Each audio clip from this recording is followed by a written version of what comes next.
want to welcome everybody, and this is Courageous Conversations Over Coffee. It's a series that's been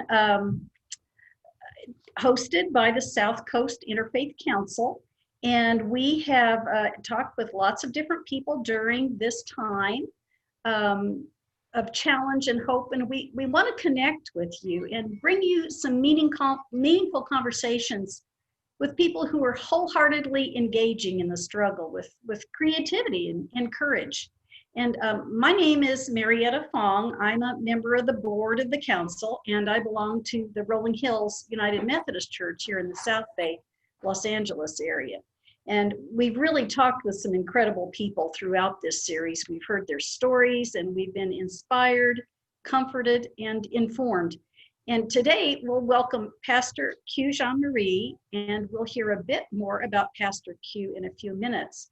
But first we'll have a few tips from Cheryl, the council's office administrator, about conducting a successful conversation in Zoom. Cheryl? Hi, so we're Zooming, and just wanted to remind you of a few things during the Zoom. Basically, the first thing is to please remain muted during the conversation so that we can get the most out of the conversation with Pastor Q. If you have any questions that you would like to ask, it would be best to chat them to Marietta, and she will bring them up in the conversation. Or you can find the raise your hand icon. It's in the participants list. So if you click on the participants button, then down at the bottom there will be a raised hand, and that will help. You can then ask questions. So if you want to have the best recording for your video, it's good to have a light on in front of you and no light behind you. We are recording this session, and the Zoom is still an adventure for us. So even though we've been doing it for a while, we ask for your patience as we continue on with the program. Thank you. Thank you so much, Cheryl.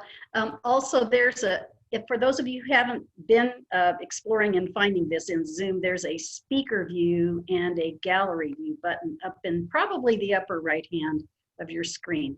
Our program will be about 45 minutes to an hour, and we'll have some general questions and conversation first, and then, as Cheryl mentioned, we'll have a Q&A section near the end, and if you'll chat those questions, we'll try to get as many of those as we can today.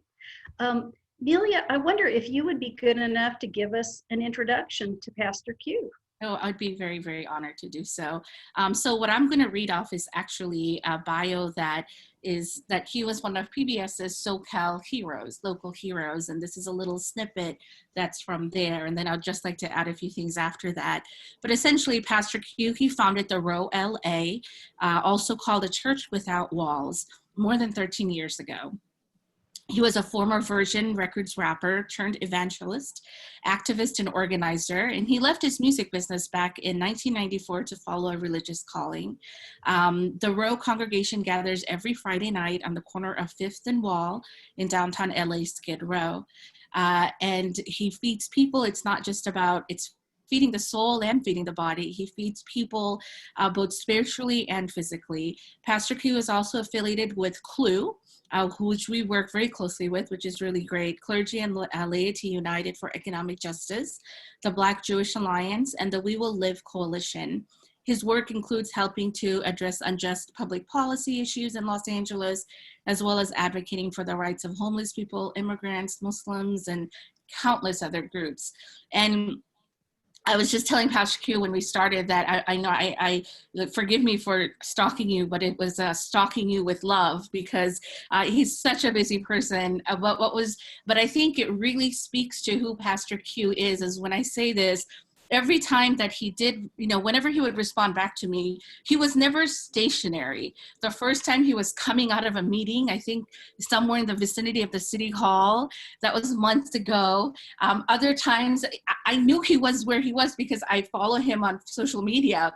So I knew, so I knew he just finished, either preaching or he just finished some sort of, some protest. And here he was, getting back to me. And even right now, as you can see, he's sitting in his car, I'm sure going on to something else. So I think that alone speaks volumes of who he is. And so we're so blessed and so grateful, Pastor Q, for being with us today. And thank you so much. I really look forward to learning more about you and your faith and your calling and your ministry. So thank you.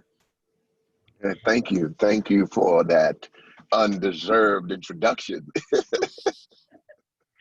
Oh, That was Pastor wonderful. Q, Thank you. I just have to ask you right away. Can you tell us the story of your calling to minister to the folks on the row?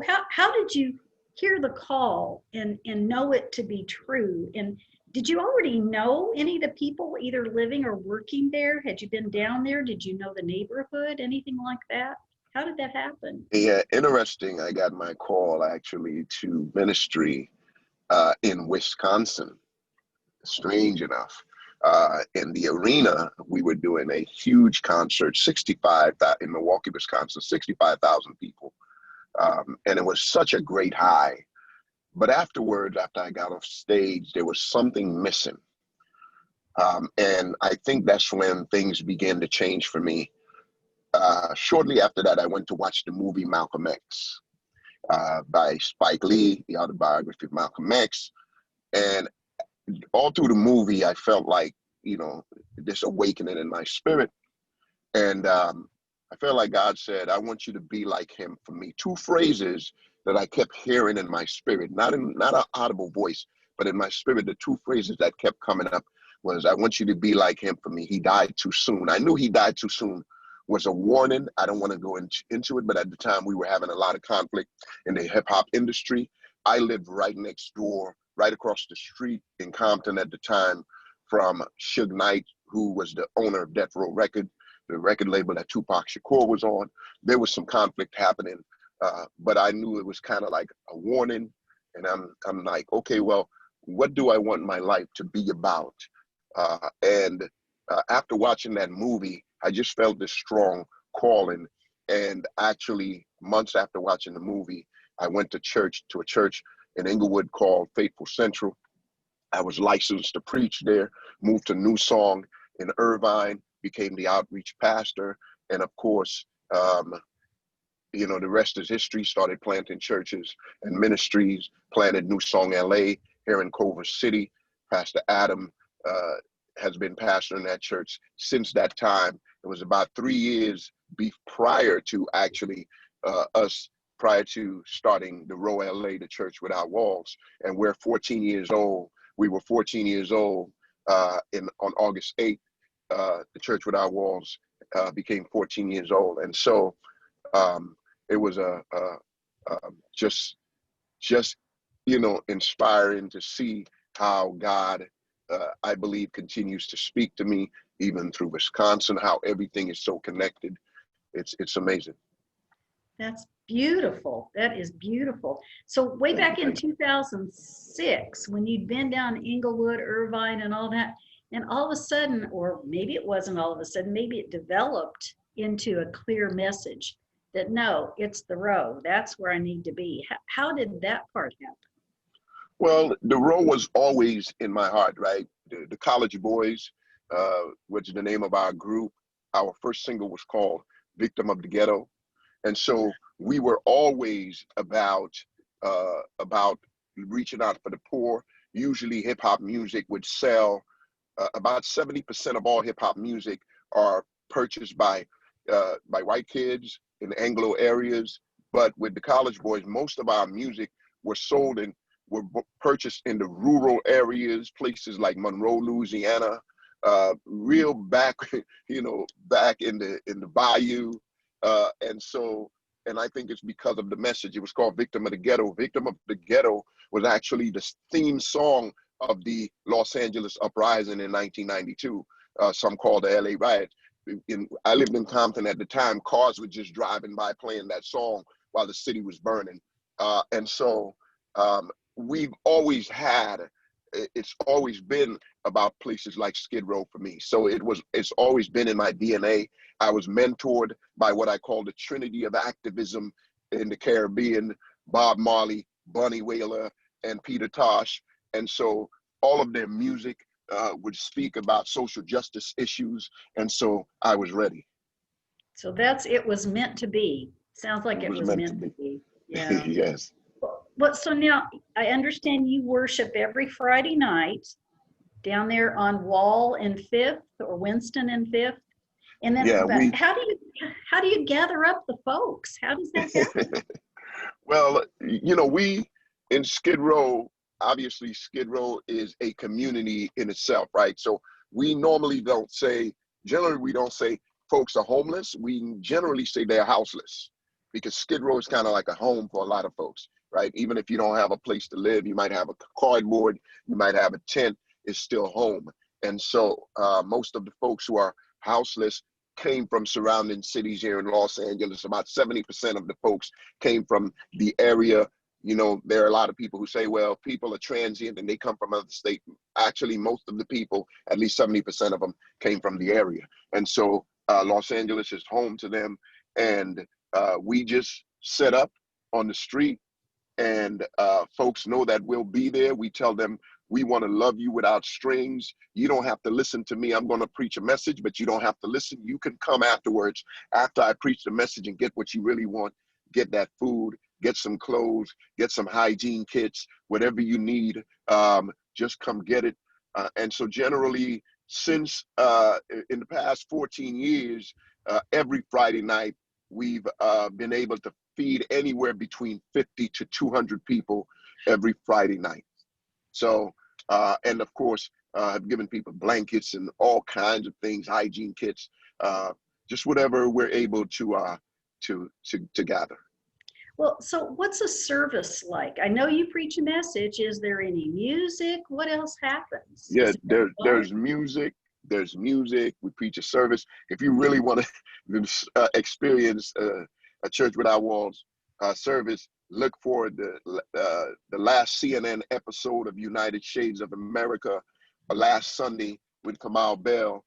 They interviewed the entire Skid Row community, told the story of Skid Row. So look for that on CNN. But we do a message. We do music. In the very beginning, our minister of music, K.O. Anderson, awesome musician, plays music. He's sitting on the back of the vehicle that I'm in right now. He's going to be in the back of the truck so we can do social distancing while he sings. And we have people seated 6 feet apart. We'll set up some chairs 6 feet apart. Not a whole lot of chairs because it's a sidewalk. 6 feet apart, and people will listen to the message and begin to gather. And then we'll have a long line. People know what time we're getting ready to serve the food. So after all these years, so we'll have a long line, and people will gather in the line, and we'll constantly have to reiterate the message of social distancing and making sure your hands are clean and keeping your mask on while you approach the table and all of that good stuff. But it's a beautiful experience, because it's not just about folks coming to sit in a congregation, but it's a lot of interaction going on. Yeah, that singing is a kind of a challenge, though, isn't it? I understand it. It may not be affiliated with you, but I understand there was a choir down there made of people who live in the community. I actually sang with them one time, and they were fabulous. But now I don't know if you can have that kind of singing, because spreads the germs.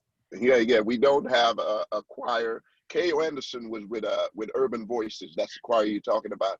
K.O. used to be with Urban Voices. He's not with them any longer. But he just sits at a keyboard, and he's on the truck, and everyone else is on the sidewalk. So we make sure that there's not a whole lot of projecting going on and folks, spitting all over the place, as we generally do when we sing, right? So we make sure of that. We make sure folks are safe. Yeah, I thought so. I read your blog that talked about how we need to be loving each other by being careful and responsible. Yes, absolutely. Yeah, absolutely. Yeah, because I know some folks who are people of faith, generally get that all twisted, right? Some people believe that, faith, we've got to go all out. No, God gave us a brain, and there's a reason he gave us a brain, right? Whoever your God is, God gave us a brain, and we want to use that brain. That's right. Right? That's right. We want to be wise. Yeah. Well, you obviously love the people in the community. And I remember one quote I read that you said, it's a microcosm of American society. Can you tell me what you meant by that? Yeah, well, obviously, all the ills of our society is in Skid Row.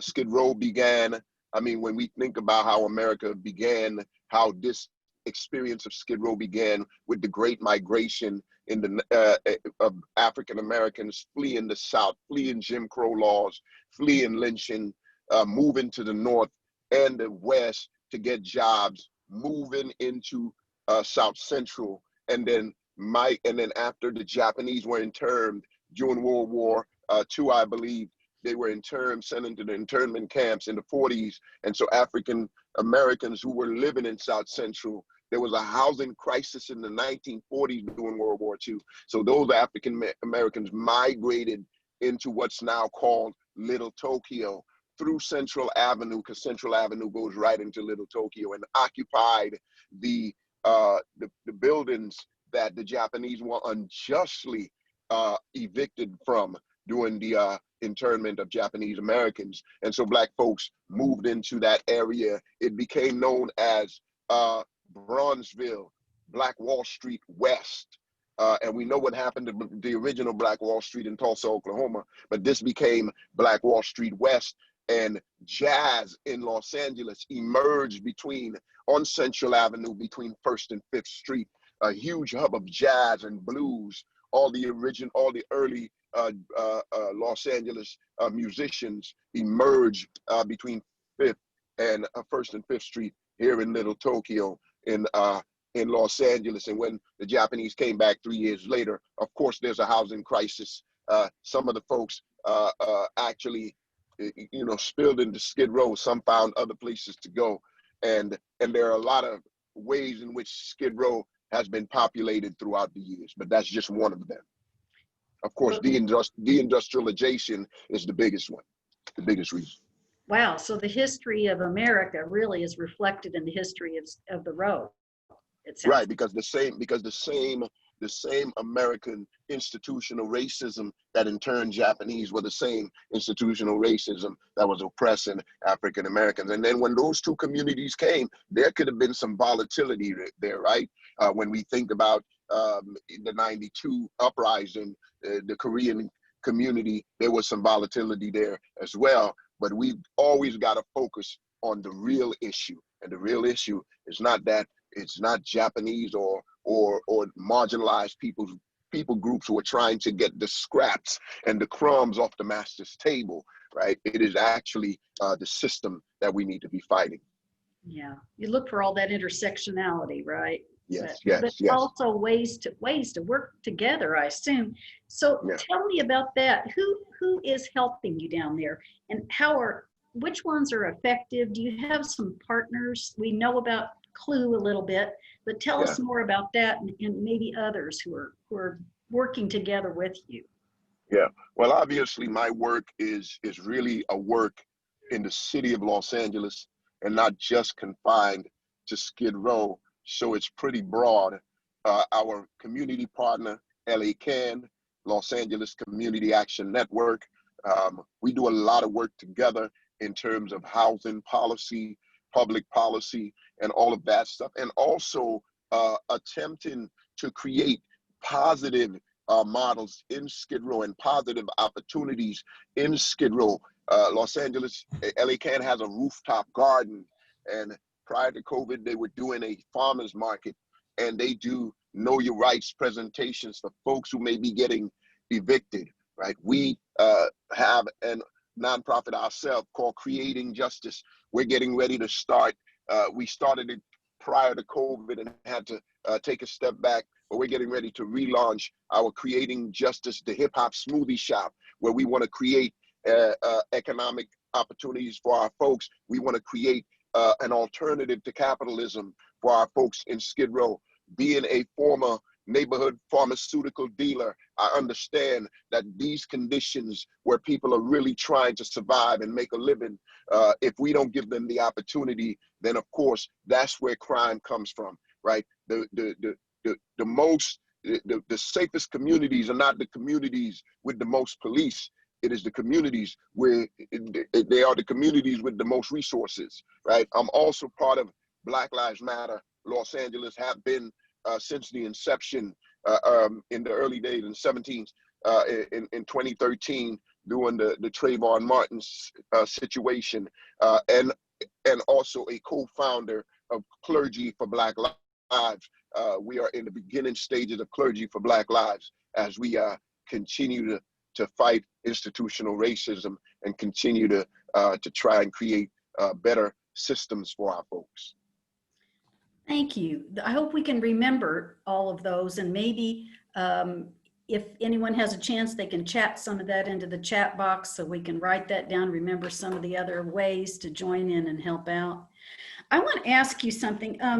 You know, people have challenges and tragedies in their lives. I know I've had some tragedies. I lost my mother when I was 2, I lost my grandmother, lost my father when he was young, lost my son when he was 22.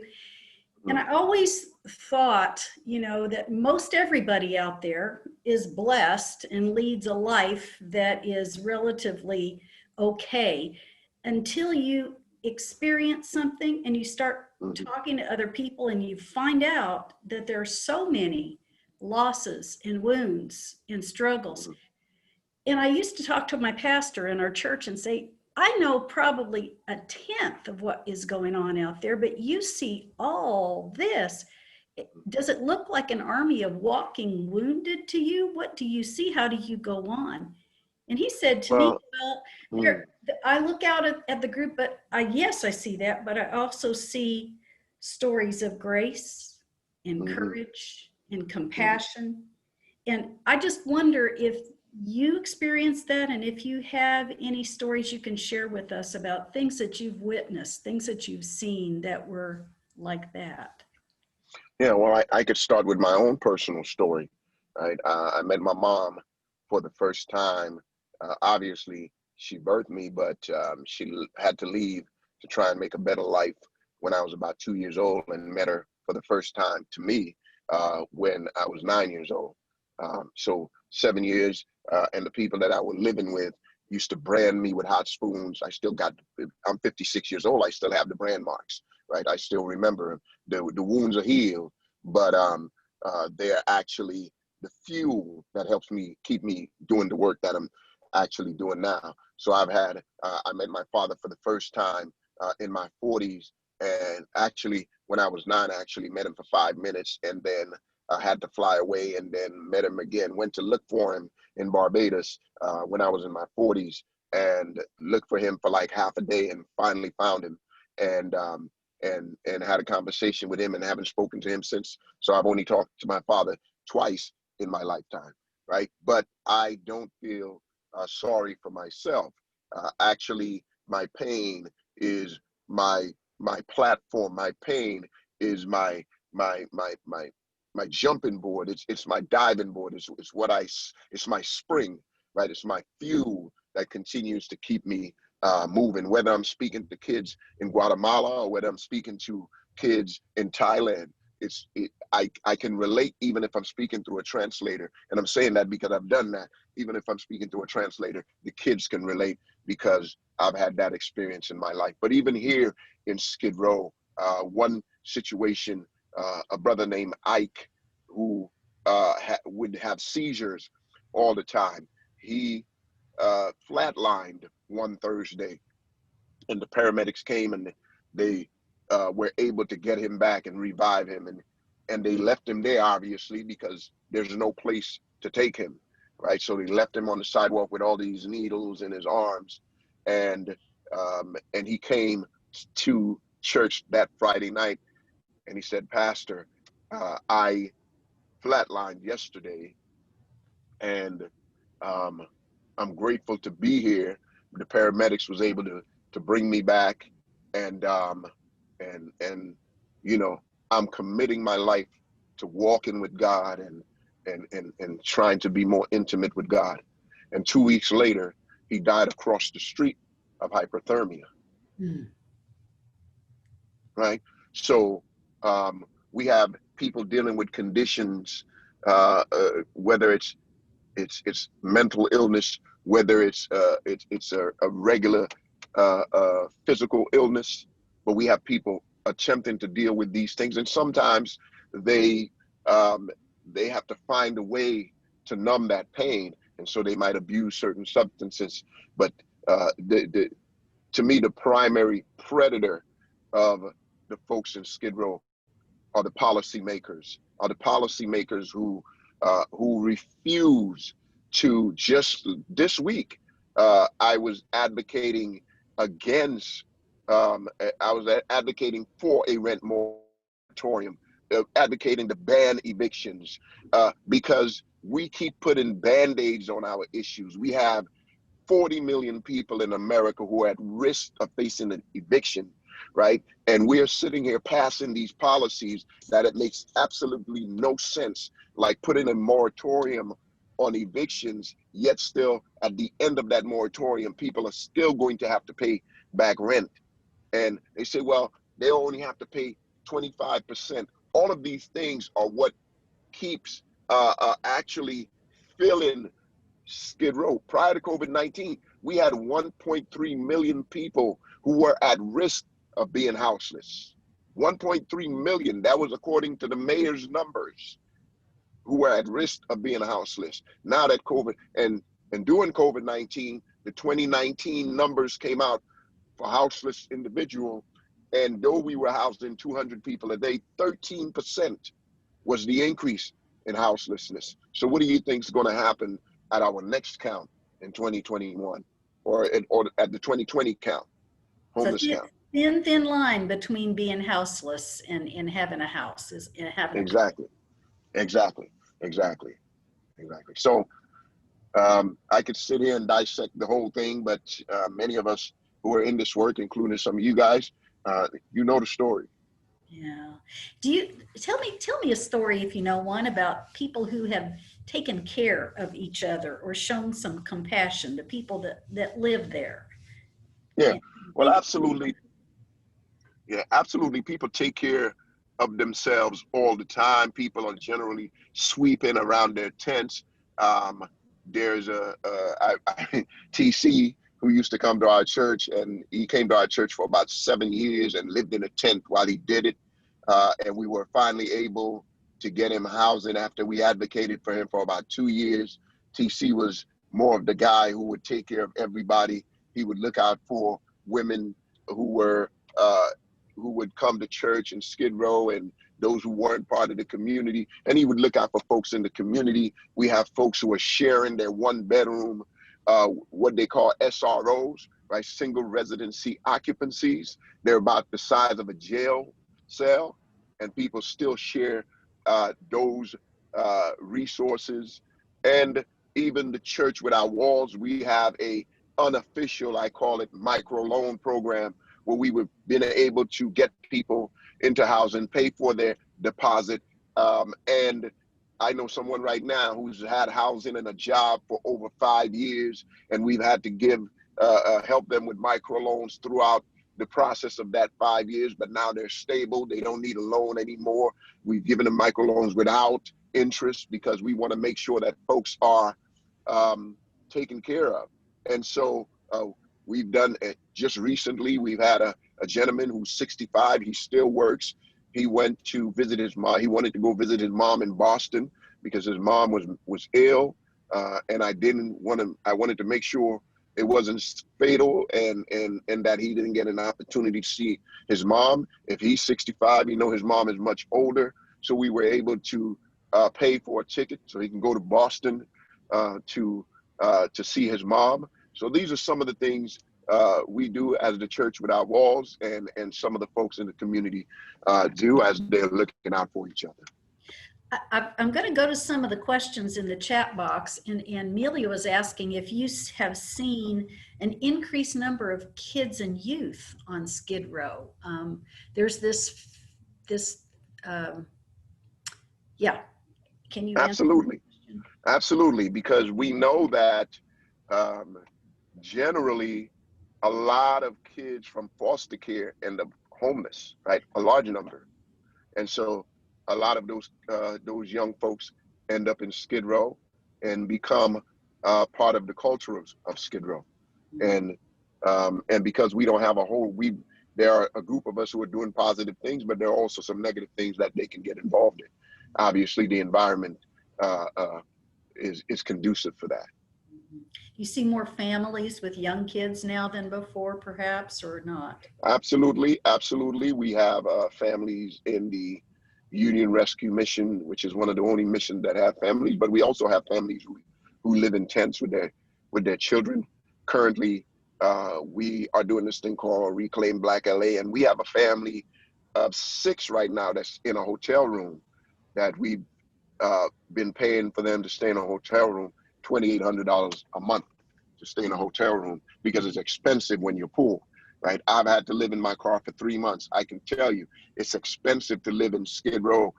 Even if you're living in your car, even if you have a car, it's hard to figure out where you're going to go use the restroom because prior to COVID-19, there were when the United Nations came to Skid Row twice, they found that there was more access in a Syrian refugee camp to restrooms than there were in Skid Row. So yes, it goes on and on. Could blow you away. Well, so I've got a series of questions about donations and volunteering and the neighborhood. I'm going to ask first, what does self-care look like for Pastor Q? How do you take care of yourself with all that you Oh do? man, I work out all the time. This morning I did a workout at 7 a.m. I am actually a former bodybuilder, a competitive bodybuilder, so it's kind of easy for me to get back in the swing of things. And so I do work out. I love going to the beach. Obviously, it reminds me of the Caribbean where I'm from. So I love going to the beach that and release. It feels like the waves come in and they take all my troubles away when they go out. So I do that. I do some planting, a little bit of gardening on the porch because I learn a lot from my pepper tree that's blooming right now. I learn a lot from from gardening, and yes, and of course, part of we have tomorrow we got the BLM rally that's going on for the Kizzy, the young man named Kizzy who was shot by LA sheriff deputies, shot in the back 20 times. We have a rally. Even the rallies give me energy. They take some out too as well. But I do make sure that I try to take one day a week for myself um, and spend time with my wife and myself. That's good to know. Somebody's asking what Q means and how did that come to be part of your name?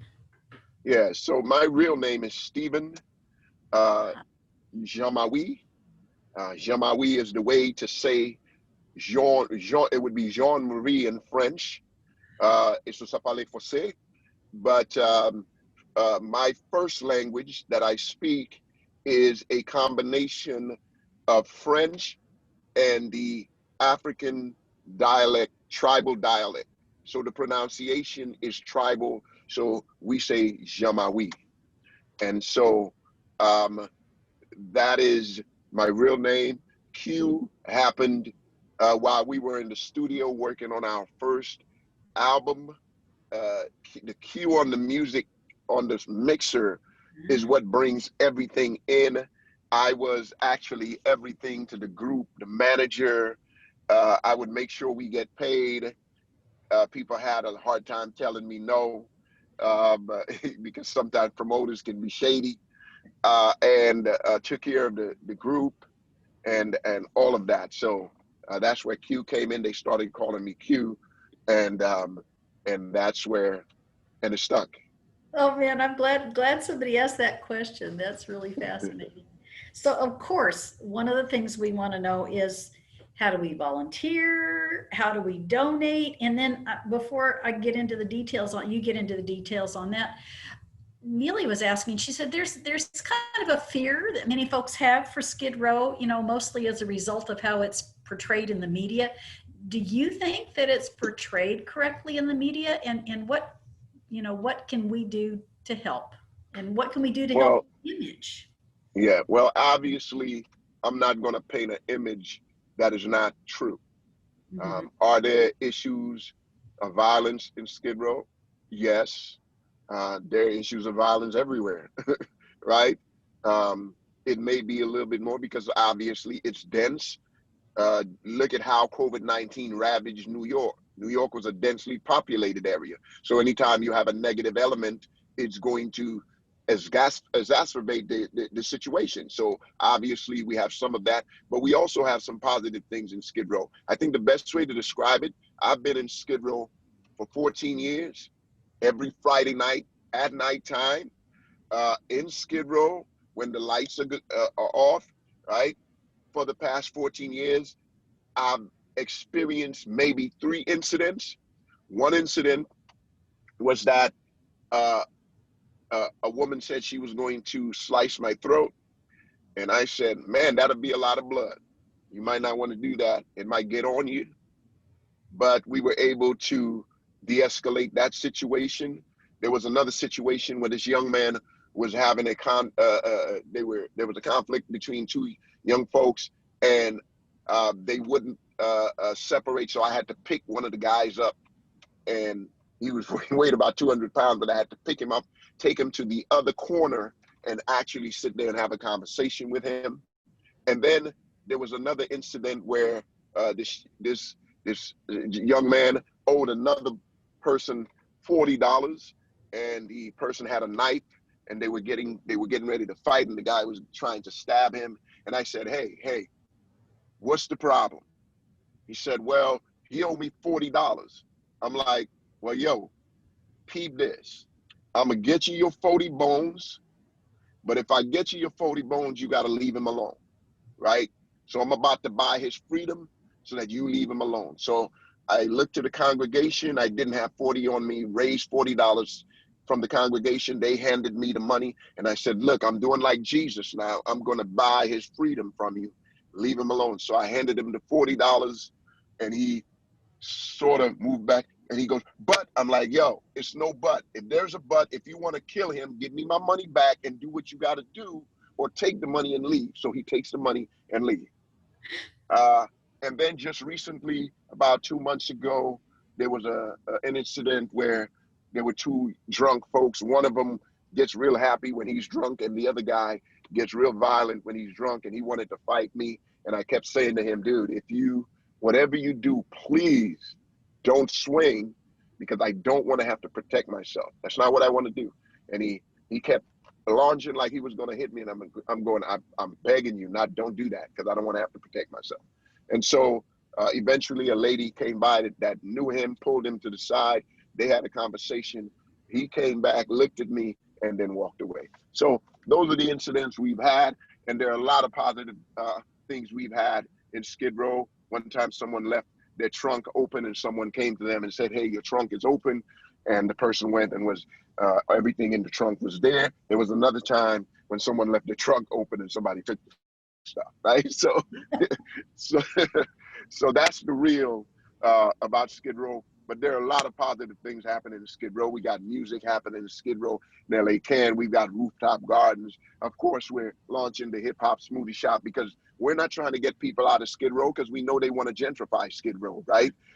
And they want that property. What we're trying to do is we're trying to elevate the people who are in Skid Row, and hope they have a stake in the community as we make the community better. Wow, that's fantastic. Well, so now we've got to ask, how do we help? How do we get involved? How do we donate? How do we volunteer? What would you suggest? Yeah, obviously there are ways you can volunteer. You can definitely come to Skid Row. Most of our older folks, they don't come any longer because of COVID. We want to make sure that folks stay safe. But there are some older folks that do come, at least one person. But we make sure folks wear masks and different things like that. So if you have younger folks who want to come and get involved, they can do that, or folks who think they can stay safe and still do that, they can come. We haven't stopped going since the pandemic started. I've been tested negative, and so making sure that I'm taking all the precautions not to get affected, but we can't guarantee that we won't, right? So we want to make sure that we do that we give out clothes every Friday night. In fact, once I'm done here, I'm going to go to McDonald's and get us some burgers so that we can give out about 70 burgers tonight in Skid Row after service. We give out water. We give out hygiene kits. That's some of the things folks can do. Folks can partner with us financially by giving a one-time donation or continue to support our work. They can find the links to do recurring donations for Skid Row, because obviously we haven't stopped in the past 14 years. And you can go to therowchurch.com and you will find the information there, therowchurch.com. It's THEROW church.com, and do that there. And obviously you can follow me on Creating Justice LA. If you want to get involved in our justice work, you can do that. Obviously, we're launching Clergy for Black Lives. And if you want to get involved in some of that justice work and public policy, we're involved in all of the public policy work, from Reimagine LA to the People's Budget to the bills that failed, 731 and all of that stuff that failed in Sacramento. We're planning stuff during the election, leading up to the election. Black Lives Matter LA have some voting walk-in voting things that we're planning to do. So there's a lot. I can't be exhaustive right now. Well, Melia put some of those things in the chat box so people can see Yes, them. indeed, Write them down indeed. and remember them. Yeah, she knows what's happening. She's She got it all. does. In fact, I think I might turn this over to Melia in a minute here, and she may have some more questions or comments for you. All right. Then I'll let her take us on home after that. How about that, All Melia? right. Yeah, Come no, that's on, thank you. Amelie. Yeah. There you go. You know that song, right? Yes, I do. Pastor You Q, heard it before. Yes. so let me ask you this. I often wondered this, and I know I want to be respectful of your time. Let me see. Okay, 3:48. The kids that are on Skid Row, the kids that you see. So, do they go to school? What's happening with them? Yeah. Is there any access that they have to anything like that? Some of them do. There's a place on Skid Row called Schools on Wheels. So some of the kids go there. I'm not sure what happens in this Union Rescue Mission. I'm not sure if they have stuff for kids. I'm sure they may have stuff for kids. But currently we're working with a family with 4 kids, and we've had to, we're doing this thing called Reclaim LA.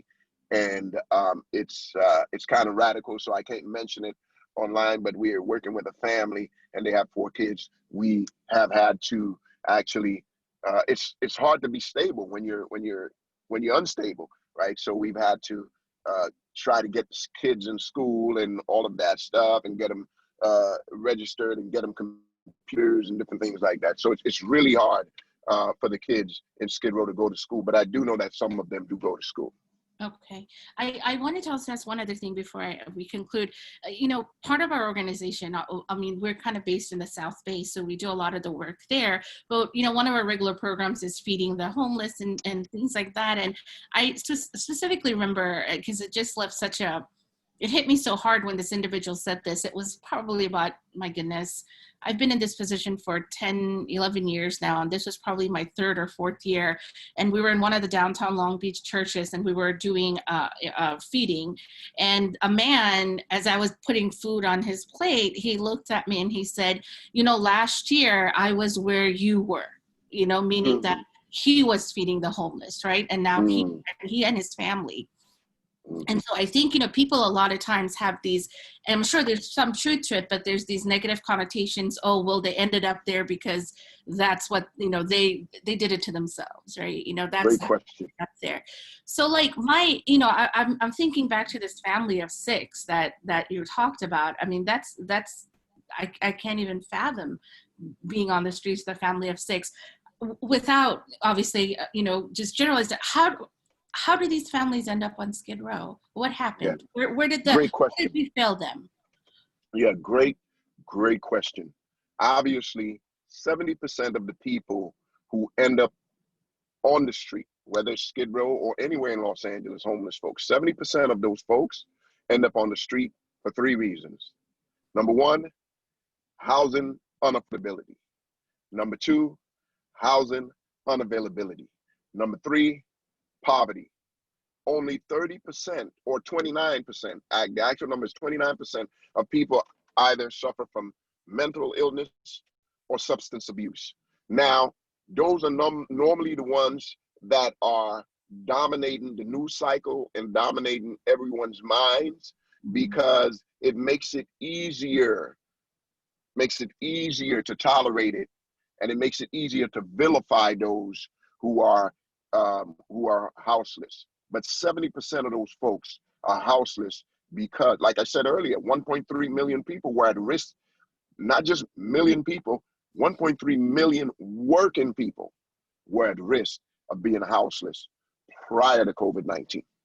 And so, yes, people have issues. It may be a mental issue. It may be all of these things. But when you look at the numbers, you realize it's systemic, right? And we saw how COVID-19 affected, first, it affected African American at a disproportionate rate, right? First, it affected African American at a disproportionate rate.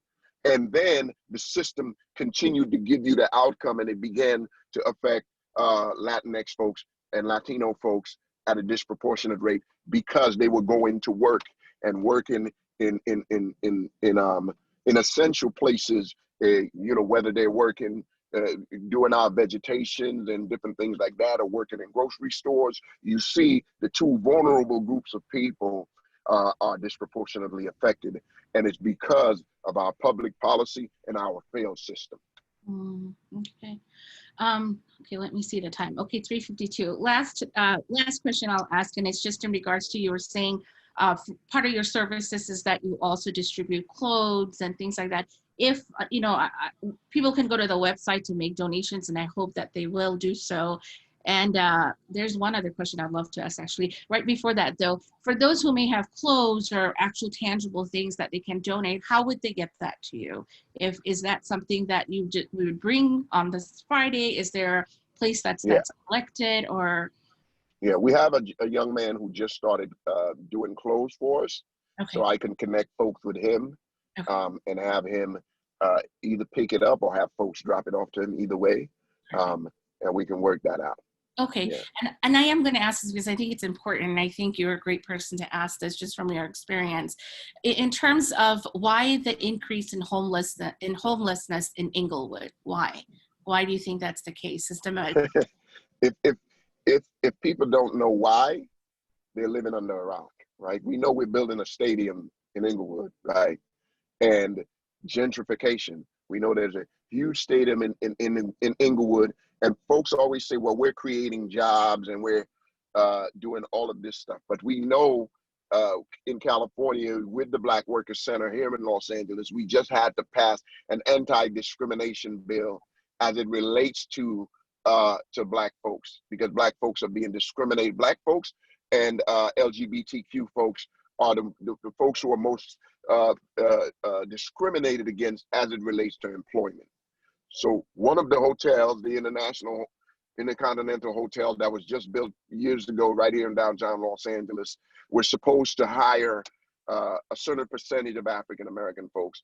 Out of 800 employees, they hired like 12 African American folks. Right? And so, and the same thing is happening in Inglewood. The prices of housing is skyrocketing because obviously the Rams are building their stadium there, and the Clippers are probably going to build their arena there. After a while, we're going to have more houseless people in Inglewood because we're not helping the folks who are poor. We're not helping the folks who are houseless, and we're driving people out who live. Most of the folks in Inglewood are renters, especially those who are African Americans and or Latinos, because those are the two groups of people who are most adversely affected from the 2008 crisis, financial crisis. Folks lost a lot of homes and now they became renters. And we know that folks like Blackstone and corporations and private equity firms like Blackstone own like 70% of the single family homes in Los Angeles. And so they can just raise the rent anytime they want. Mhm. I know I keep on saying this will be the last question, but this will be the last question because it's an important one. In terms of the new residential development, do you think that there should be a requirement to build affordable housing in every new residential development? That there should be a sector for that as well? I think they shouldn't allow any developer to build without adding real affordable housing units, right? Not just affordable housing, real affordable housing units. And they need to put resources to create, people are underemployed in our communities because it's just the housing is not going to be enough. We need to make sure that there worksource housing where people can live closer to where they work. They don't have to drive from Riverside. They don't have to drive from Pomona. They don't have to drive from the Inland Empire to come to work. So folks need housing that are affordable, real affordable, that correlates with their income, where they're not paying over 30% of their income on housing. So we need a real infrastructure change. Just like we're screaming on the street, defund the police and invest into our communities. That's what we need, right? All of these things all of these flawed systems, they're not broken. They never worked. They were designed to give us the outcome that they're giving us. And we need to dismantle those systems and create equitable systems, compassionate systems for our society. Right.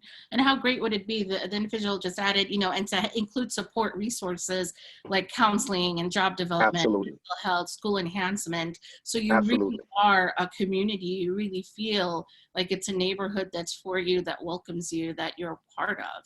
Because I think that's one of the greatest challenges as well. My goodness, it's almost 4. Okay.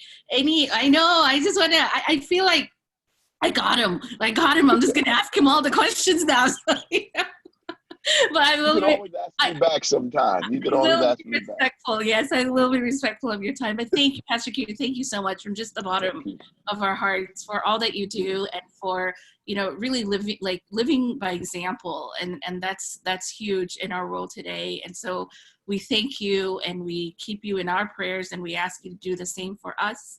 And as far as the South Coast Interfaith Council, if there's a way that we can be of service, know that we are here and we would love to.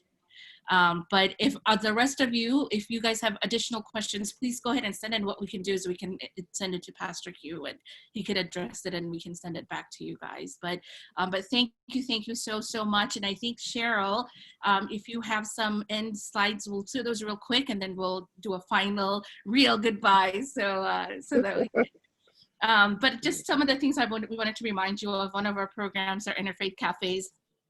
This is what we used to do, where we physically used to meet in different places of worship, but have different faith communities come together, and really it's just an opportunity to get to know people.